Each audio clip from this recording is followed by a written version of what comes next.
हम लोग बचपन से सुनते आ रहे हैं कि हमारे जो पुराने समय में योगी लोग हुआ करते थे, जो ऋषि मुनि लोग हुआ करते थे, वो पहाड़ों पर जाकर तपस्या करते थे। इवन आज के समय पे भी आपने देखा होगा कई वीडियोस ऐसी वायरल होती हैं कि पर्वत पर, पहाड़ों पर जहाँ पर बर्फ़ गिर रही है, टेम्परेचर -डिग्री में है, वहाँ पर जो योगी लोग हैं, जो ऋषि मुनि लोग हैं, वो बिना वस्त्रों के खेलते हुए पाए जाते हैं, घूमते हुए पाए जाते हैं। जहाँ पर जो नॉर्मल साधारण इंसान कई कई कपड़े पहनकर भी अपने शरीर में ठंड महसूस करते हैं, ठंडक महसूस करते हैं, वहाँ पर वो योगी बिना वस्त्रों के कैसे रह लेते थे। अब ये मन में आता था, कोई तो उनके पास शक्ति होगी, कोई तो उनके पास विद्या होगी, वो कौन सी विद्या है। इस बारे में मैंने बहुत सारी पुस्तकें पढ़ी। अंत में जाकर मुझे जो इन सभी विद्याओं का एक सबसे सटीक जवाब मिला, वो मुझे मिलता है हठ योग में। तो आज हम इसके बारे में बात करेंगे कि वो किस तरह से अपने शरीर को इतना शक्तिशाली बना लेते थे कि वो गर्मी में गर्मी महसूस नहीं करते थे, सर्दी में उनके शरीर को सर्दियाँ नहीं लगती थी, ठंड नहीं लगती थी। तो नमस्ते everyone, welcome to our channel Virendra strength yoga. My name is Virendra Kumar. शुरू करते हैं अपनी वीडियो, ज़्यादा समय नहीं लेंगे। उससे पहले जो लोग हमारे चैनल पर नए हैं, जिन लोगों ने अभी तक हमारे चैनल को सब्सक्राइब नहीं किया, प्लीज़ हमारे चैनल को सब्सक्राइब कर लीजिए और पास में एक बेल आइकन होता है, उसको भी दबा दीजिए, जिससे कि इन फ्यूचर हम कोई भी वीडियो पोस्ट करें तो उसका नोटिफिकेशन आपको मिल जाए। तो अब हम बात कर रहे थे, अभी पीछे कुछ समय पहले हमने एक वीडियो देखी थी जो बहुत ज़्यादा वायरल हुई थी। उसमें एक जो योगी थे, वो पहाड़ों पर बर्फ़ पर घूमते हुए एक वीडियो किसी ने रिकॉर्ड की थी और इंटरनेट पे बहुत चली थी वो पीछे। तो वो कैसे कर पाते थे, तो हठ योग के बारे में मैं बता रहा था। इनको मैं बहुत कई पुस्तकों में मैं पढ़ता रहता था, लेकिन हठ योग में इसका सबसे सटीक जवाब मुझे इसलिए मिला। तो सबसे पहले तो हम हठ योग की बात कर लेते हैं। हठ योग है क्या? हठ योग का नाम सुनते ही आप लोगों को लगता है कि हठ योग का मतलब है जोर ज़बरदस्ती करने वाला योग। मैक्सिमम लोग यही समझते हैं कि हठ योग मतलब बहुत पसीना है, हम बहुत ज़ोर ज़बरदस्ती से करें, बहुत मुश्किल कठिन योग।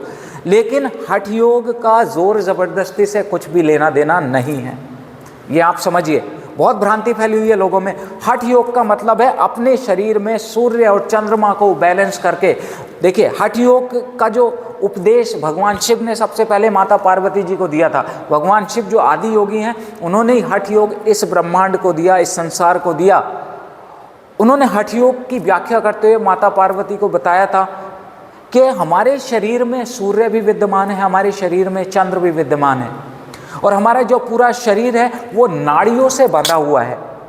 हमारे पूरे शरीर में 3,50,000 नस नाड़ियाँ भगवान शिव ने बताई थी। उनके बाद जो हठ योगी हुए हैं वो 72,000 नस नाड़ियाँ बताते हैं, लेकिन भगवान शिव जो आदि योगी है उन्होंने बताया कि 3,50,000 नस नाड़ियाँ हमारे शरीर में है। उनमें से भी 10 नाड़ियाँ विशेष हैं, और उन 10 नाड़ियों में भी 3 नाड़ियाँ अति विशेष हैं जो हमारे पूरे शरीर पर प्रभाव डालती है। डे टू डे में हर क्षण हमारे शरीर पर प्रभाव डालती हैं, और वो 3 नाड़ियां हैं, इड़ा, पिंगला और सुषुम्ना। इड़ा मतलब चंद्र स्वर, पिंगला मतलब सूर्य स्वर, सुषुम्ना मतलब मध्य। तो आपका एक राइट नोस्ट्रिल है, दायां स्वर, एक बायां स्वर, और एक इनके मध्य में एक नाड़ी है। तो दाएं स्वर में आपके सूर्य नाड़ी विद्यमान है और बाएं स्वर में आपके चंद्र नाड़ी विद्यमान है।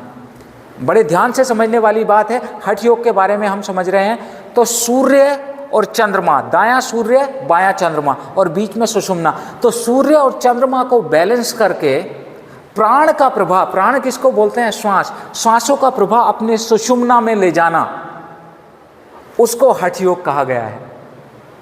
अब आप देखेंगे, जैसे दिन में आप कभी भी चेक करिएगा कि आपके ये 2 नोस्ट्रिल हैं, उनमें से एक नोस्ट्रिल एक्टिव रहता है, मतलब एक नोस्ट्रिल ज़्यादा एक्टिव रहता है और एक नोस्ट्रिल लगभग कम एक्टिव रहता है। तो जो नोस्ट्रिल आपका चल रहा होता है उस समय पे वही स्वर आपका ज़्यादा प्रभावशाली होता है। सबसे पहले तो आप ये समझिए स्वर को कैसे चेक करें, आपका कौन सा स्वर चल रहा है। तो आपके जो दोनों नोस्ट्रिल हैं, आप अपने दाएं अंगूठे से दाएं नोस्ट्रिल को बंद करो, लेफ्ट से सांस लो और लेफ्ट से बाहर निकालो, लेफ्ट से सांस लो, लेफ्ट से बाहर निकालो। एक बार ये चेक कर लिया, फिर लेफ्ट को बंद करो, राइट से सांस लो, राइट से बाहर निकालो, राइट से लो, राइट से बाहर निकालो। अब जब आपने देखा होगा इन दोनों को इस तरह से करके, तो एक नोस्ट्रिल से आपको ईजिली सांस आ और जा रहा होगा, लेकिन एक से थोड़ा सा मुश्किल से जा रहा होगा। तो जिस नोस्ट्रिल से आपको सांस ईजिली आ और जा रहा है, वो स्वर उस समय आपका एक्टिव होता है। हर लगभग 1 घंटे के बाद ये स्वर अपने आप चेंज होते रहते हैं, जिससे आपके शरीर में जो बैलेंस, गर्मी और सर्दी का बैलेंस बना रहता है, आपका शरीर बैलेंस रहता है। और जब आपका ये बैलेंस, जब ये स्वर अपने आप चलने बंद हो जाते हैं तो उस समय आपके शरीर में आती हैं बीमारियां।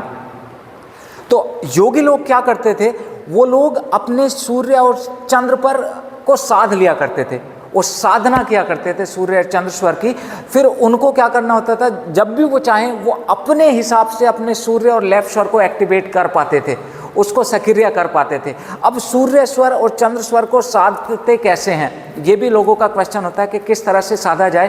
तो उसका जवाब भी भगवान शिव ने दिया है कि यदि आप अपने सूर्य और चंद्र स्वर को साधना चाहते हैं कि आप कंट्रोल कर पाएँ अपने सूर्य स्वर और चंद्र स्वर पर, यदि आप चाहते हैं कि आप सर्दी और गर्मी पर कंट्रोल विजय प्राप्त कर पाएँ, तो उसके लिए आपको अपने स्वर को साधना होगा।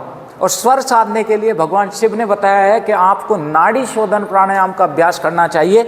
अब नाड़ी शोधन प्राणायाम का अभ्यास योगियों के लिए बताया है भगवान शिव ने कि 4 बार दिन में कम से कम 21 बार आपको ये नाड़ी शोधन प्राणायाम का अभ्यास करना है। सुबह, दोपहर, शाम और मध्य रात्रि में 4 बार। तो ये योगी लोगों के लिए है, लेकिन साधारण जो गृहस्थ लोग हैं उन लोगों के लिए थोड़ा मुश्किल है 4 बार 4 समय इस अभ्यास को बार बार करना। तो वो लोग, यदि आप सुबह सुबह भी करें तो धीरे धीरे आप भी अपने स्वर को साध सकते हैं, पर नियमित रूप से करना पड़ेगा। भगवान शिव कहते हैं कि यदि आप 4 बार नियमित रूप से करते हैं तो लगभग 6 महीने के अंदर अंदर आप अपने जो स्वर हैं उन पर कंट्रोल कर सकते हैं, अपने स्वर को साध सकते हैं। अब नाड़ी शोधन प्राणायाम करते कैसे हैं वो मैं पहले भी बता चुका हूँ, अभी एक बार फिर से बता देता हूँ। तो इस तरह से बैठे, कमर गर्दन सीधी करके, दाएं 2 उंगलियों को दाएं अंगूठे के नीचे लगाया, दाएं नॉस्ट्रिल्स को बंद कर लिया दाएं अंगूठे से, धीरे धीरे लेफ्ट से सांस लिया, कुछ समय सांस रोका, फिर लेफ्ट से सांस लिया, राइट से बाहर निकाल दिया, जिससे बाहर निकाला उसी से फिर धीरे धीरे सांस लिया, रोका, दूसरे से बाहर निकाल दिया, जिससे बाहर निकाला उसी से लिया, रोका, दूसरे से बाहर निकाल दिया। तो इस तरह से इसको 21 बार कम से कम इस अभ्यास को आप करें। अब एक अभ्यास कब माना जाता है, राइट को बंद किया, लेफ्ट से सांस लिया, रोका, राइट से निकाला, राइट से लिया, रोका, लेफ्ट से निकाला, धीरे धीरे, जल्दी जल्दी नहीं करना। तो ये 1 राउंड हुआ। इस तरह से आपको 21 राउंड करने हैं। अब इनिशियली आप 21 राउंड नहीं कर सकते क्योंकि 21 राउंड करने में लगभग 30 से लेकर 40 मिनट लगते हैं। तो आप 5 या 10 से शुरू करिए और इसको 21 राउंड तक लेकर जाइए, तो आप अपने स्वर को साध सकते हैं। कई बार आप देखेंगे कि जैसे आपके शरीर में आपको बहुत ज़्यादा गर्मी लग रही है, तो ये स्वर साधना इतनी इफेक्टिव होती है, इतनी शक्तिशाली होती है कि करते करते ही आप उसका इम्पैक्ट फील कर सकते हैं अपने शरीर पे विद इन 10 to 15 मिनट्स।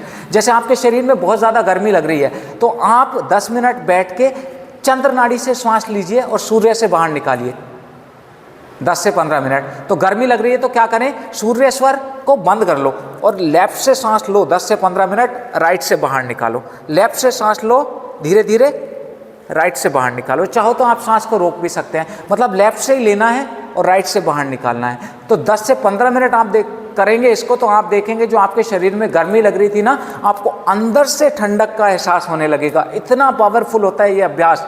और यदि आपको ठंड लग रही है तो उसमें आप क्या करें, लेफ्ट नॉस्ट्रिल को बंद करें, धीरे धीरे राइट से सांस लें 10 से 15 मिनट, इस तरह से लेफ्ट से बाहर निकालो, राइट से ही लेना है, लेफ्ट से बाहर निकालना है। तो आपके शरीर में जो ठंड लग रही है धीरे धीरे अंदर से आपको शरीर में गर्मी का एहसास होने लगेगा। तो आप लोगों को पता लगा, तो ऋषि मुनि क्या करते थे, अपने स्वर को साध लिया करते थे। अब हमें तो नॉस्ट्रिल को एक्टिवेट करने के लिए इस तरह से बंद करके 10 मिनट तक 10 से 15 मिनट सांस लेना पड़ रहा है। तो जो हमारे प्राचीन समय पे ऋषि मुनि होते थे या अभी भी जो पहाड़ों पर तपस्या करते हैं वो अपने स्वर को साध लिया करते हैं, फिर उनको ये 10 से 15 मिनट करने की ज़रूरत नहीं होती। वो जब भी चाहें अपने तपोबल से, अपनी योग विद्या से, अपने गर्मियों में वो अपने चंद्र स्वर को एक्टिवेट कर सकते हैं और सर्दियों में अपने सूर्य स्वर को एक्टिवेट कर सकते हैं और अपने जो शरीर है उसको बैलेंस कर सकते हैं। उसमें और भी बहुत सारी शक्तियाँ होती हैं। तो ये जो विद्या है वो लोग कठिन घोर तपस्या करके, साधना करके प्राप्त किया करते थे।